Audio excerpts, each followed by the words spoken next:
Tujuan dari adanya praktik kimia tentang sifat koligatif ini yaitu untuk memahami dan mengukur bagaimana sifat-sifat larutan dipengaruhi oleh jumlah partikel zat terlarut bukan oleh jenisnya. Berikut tujuan spesifiknya. 1. Memahami konsep sifat koligatif.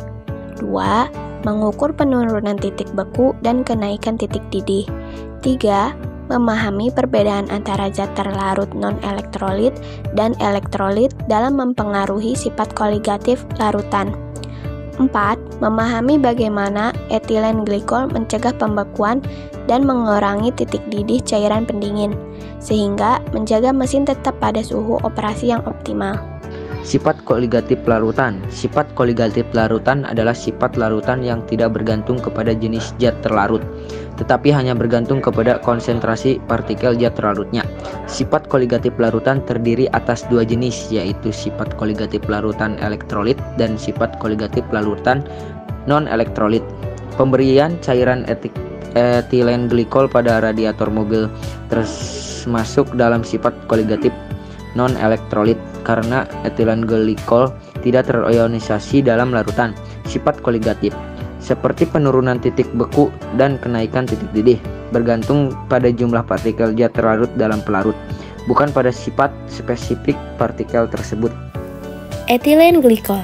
Etilen glikol adalah senyawa organik non-elektrolit yang tidak terionisasi dalam air, sehingga tidak membentuk ion-ion dalam larutan. Oleh karena itu, efek koligatifnya dapat dijelaskan dengan jumlah partikel molekul etilen glikol yang ada dalam larutan, bukan dari ion-ion yang terbentuk. Ini berbeda dengan elektrolit yang membentuk ion ketika larut dan dapat mempengaruhi sifat koligatif dengan cara yang berbeda. Penggunaan etilen glikol pada radiator terkait dengan sifat koligatif larutan, khususnya dua sifat berikut. Yang pertama, penurunan titik beku atau biasa disebut freezing point depression. Sifat ini mengacu pada penurunan suhu di mana suatu larutan mulai membeku dibandingkan dengan pelarut murninya. Ketika etilen glikol dicampurkan dengan air dalam radiator, etilen glikol mengurangi titik beku campuran tersebut.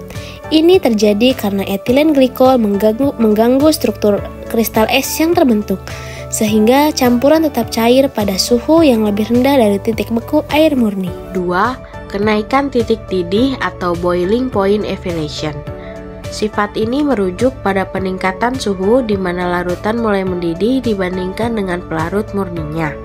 Etilen glikol juga meningkatkan titik didih campuran air dan etilen glikol. Efek ini terjadi karena etilen glikol meningkatkan tekanan uap yang dibutuhkan agar campuran mendidih, sehingga campuran dapat tetap cair pada suhu yang lebih tinggi tanpa menguap. Kedua sifat koligatif ini penting untuk mencegah masalah pada sistem pendinginan mesin. Penurunan titik beku mencegah pembekuan cairan di suhu dingin, sedangkan kenaikan titik didih mencegah cairan mendidih di suhu tinggi yang dapat mengakibatkan kegagalan sistem pendinginan.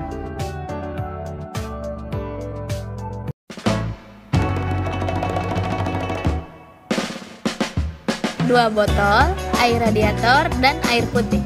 Langkah pertama adalah masukkan air putih ke dalam botol. Langkah kedua adalah masukkan air radiator ke dalam botol.